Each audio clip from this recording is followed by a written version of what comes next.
Hey, Pascal here again, and today I'm talking about the image quality and the best camera settings, or the camera settings that I use on this awesome thing here, the Mavic 2 Pro, to get the best results. But let's first watch the intro. My name is Pascal Basel, and in 2015 I quitted my job to escape the rat race and travel the world. While doing that, I rediscovered my old passion for filmmaking and learned to fly drones. Now I make videos of the most beautiful places in the world. Be part of my adventures and learn how to make cinematic travel videos.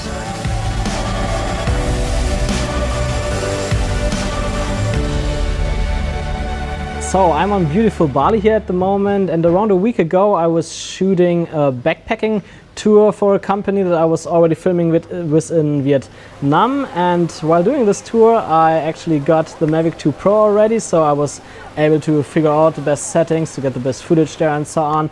And I want to share this insights with you now so that you can also produce the best footage. And the first thing here that I want to talk about is the image quality, because there is a discussion out there on the internet regarding the FOV mode on the Mavic 2 Pro. And yeah, this discussion is because there's subsampling in this FOV mode, because the Mavic 2 Pro needs to shrink the 5.5K image from the sensor to the 4K image of the final video file. And while doing so, a bit of fine detail gets lost. And for me, I must actually say that I'm still impressed with the image quality, even in the FOV mode. I usually use the HQ mode most of the time. It's my main mode, but yeah, the FOV mode, sometimes you need it when you want to have a bit wider image and so on. And yeah, I mean, regarding image quality, I'm pretty impressed because there are like two other points that are important apart from the fine detail. And this is dynamic range at first. And yeah, dynamic range basically means how much details you get in the shadows when you, for example, expose for the highlights. And I'm quite impressed with that. For example, I was shooting here in Bali at the Sangkampool waterfall, and they're like a bit lower in the grounds. You have all those shadows and the sun shines in there, so on top you get a bit more like highlights and so on in the trees. And of course, like I was able to really get all the details there that I wanted to have, so I'm very impressed with the dynamic range. And the next big point regarding image quality is definitely the signal to noise ratio. And the signal to noise ratio means basically that you don't get much noise in the shadows. And as long as I stay in ISO 100 and I'm filming in normal lighting conditions, like usually, I don't get any noise there. But I got noise when I was filming in ISO 800, and of course it was night time, so yeah, it's hard to prevent noise with such a small sensor then, right? I don't know any 1-inch camera that doesn't get noise in such lighting conditions. So I'm very impressed with the video quality here. It's absolutely amazing, and I don't have anything to complain there, especially because this fine detail that you lose is not that important when you film with a drone, because the objects are usually a bit farther away. Let's say I'm 100 meters away from a person, then I don't need to see all the pimples in your face, for example. So it doesn't matter so much for a drone. It would be more important if it would be a normal camera.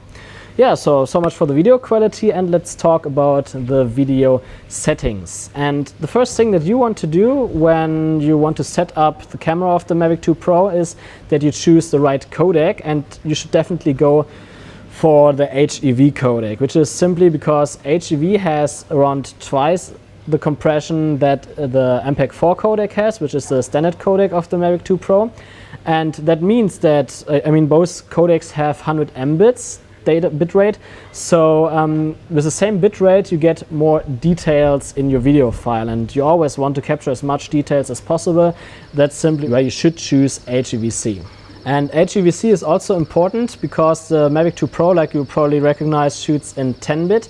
And 10-bit captures around 4 times the color information than 8-bit, like the usual footage that you get with DJI drones captures.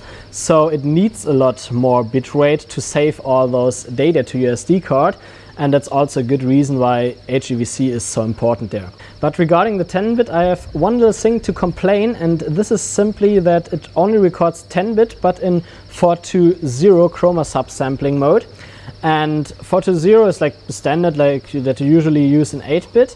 But usually when you shoot in 10-bit with a camera, for example the GH5, then you get 4:2:2 chroma subsampling, and that means that it captures more detail in the luminance levels, what can be important to prevent bending in the skies, for example. So like some smaller part that I have to complain, but don't get it wrong here, having 10-bit is still amazing, and it will make your color grading process a bit easier and your footage a bit better. So 4:2 is not the most important part here, I would say, and it's still nice to have at least 10-bit. So yeah, after you set that up, of course it's important to also choose the right color profile, and of course it depends a bit on how much post-processing you want to do. Like if you just want to use the video straight out of camera for your holidays or whatever to show it to your family, it's probably better to use normal color profile. But of course it's the Mavic 2 Pro, so I think that you're someone who wants to get the best image quality out of that, and for that you should definitely use the D-Log M profile, because it gives you the most dynamic range and the more information to work with, so that's the profile to go for. And yeah, after setting up your image profile, it's also important to set the image settings, like the sharpness, the contrast and the saturation. And here the only thing that I changed for me, or the only setting that I changed for me, was the contrast. And this is simply because when I lower the contrast, I get more information in the shadows. So I lowered my contrast to the maximum, -3, and I left sharpness to 0, and I also left the saturation to 0. So why did I leave saturation to 0? You usually want to get the flattest profile possible, and so a lot of people set their saturation to -3. And I figured out that for flat color profiles like D-Log M, it's a bit harder to capture those color information, especially in the highlights. And I figured out that when I use a bit higher saturation setting, it gets a bit easier for that color profiles. That's why I leave the settings to 0 for saturation. Sharpness, it's just a most natural looking setting with 0, I would say. Some people use it with +1 because they usually prefer a bit sharper or something, but for me it already looks a bit too digital, so I keep it to 0. It's not too unsharp, but it's also not too sharp, and I don't do any post-processing there. Like I don't add any sharpness in post anymore, so that setting works pretty good for me. I must actually say I like the sharpness setting of the Mavic 2 Pro a bit better than with the Phantom 4 Pro, because with the Phantom 4 Pro I was either a bit too sharp or a bit too unsharp, so Mavic 2 Pro does a good job here. So I think the next camera settings are a bit more unspecifically to the Mavic 2 Pro, which is the normal settings like ISO, aperture and shutter speed. But there is one thing I want to talk about. Okay, at first keep the ISO as low as possible, like with every camera, but the aperture, I would say that a lot of people use the aperture now to stick to the 180-degree rule. So this rule means, if you don't know it, that your shutter speed should be twice your frame rate, and that is because you want to get a natural motion blur, and that happens when the shutter speed is twice the frame rate. So usually people try to stick with that, and so the only option to control your exposure in that case, if you, let's say, if you stick to a 50 shutter speed, is to use the aperture.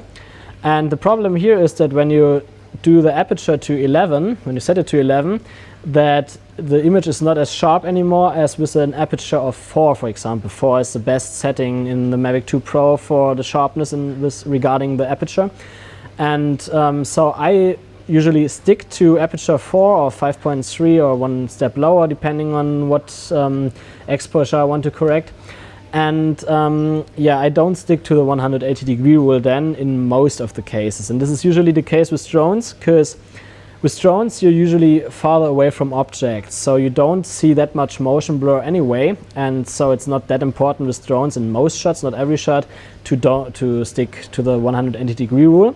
But of course, when you fly close to objects, let's say close to a tree or something, and it's moving pretty fast, then you want to have a bit more natural motion blur. So in that case, I would say it's totally okay to raise the aperture to 11, simply because when you have a lot of motion blur in your picture, then you can't see this sharpness anyway, so it doesn't make sense to stick to aperture 4 then. So basic rule here, if you fly far away from objects, always keep your shutter speed around 4, your aperture around 4, and don't stick to the 180-degree rule. No one will see the difference. When you fly close to objects, then please use an aperture of 11 or whatever to stick to the 180-degree rule. The best option, in my opinion, would be definitely to get ND filters, because with ND filters you can darken your image, so you can have a shutter speed of 50, for example, if you shoot in 24p or in 25p, and you can also have an aperture of 4. But I'm still waiting for the ND filters that are coming from Polar Pro on the 10th of October, simply because they have a polarizer included, and that's for me even more important because I can get rid of reflections on the water and on leaves, so I have a bit more color in the images, and for me that's a bit more important than sticking to the 180-degree rule, so I wait a bit longer for this filters. But apart from that, it's pretty hard here on Bali to get filters for your drone, so that's also one reason. And one more setting here that's important on the Mavic 2 Pro, but it's not really a camera setting, it's a gimbal setting actually, that I would change is the gimbal speed. I usually don't set the gimbal speed or don't change the gimbal speed on my drone, simply because with every firmware update you have to set it again, and I don't like that, so I just get used to scrolling the wheel pretty slowly. But in the Mavic 2 Pro, the gimbal by standard moves so fast that you definitely have to lower the gimbal speed. So to do that, I don't give you a specific value here, just bring your drone in the air, lower the value and play around with the wheel until you're at the settings where you feel comfortable, and then it's totally fine. And yeah, that's already it for the Mavic 2 Pro and the image quality and the camera settings. And I would say actually the Mavic 2 Pro makes it very easy.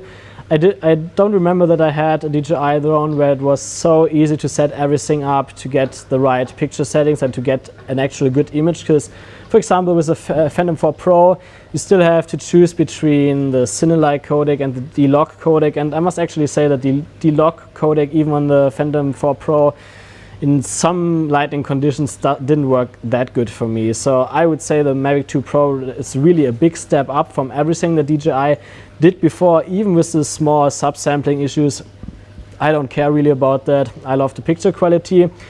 And yeah, so it's everything pretty easy like you've seen in this video, and I hope you liked it. And if yes, then please hit the subscribe button now. In the next few weeks I will definitely publish a lot of footage here from Bali with the Mavic 2 Pro, so that could be interesting for you. And of course in the future will also be more tutorial videos and in-depth videos about color grading and so on this channel. So just hit the subscribe button now and see you in the next videos.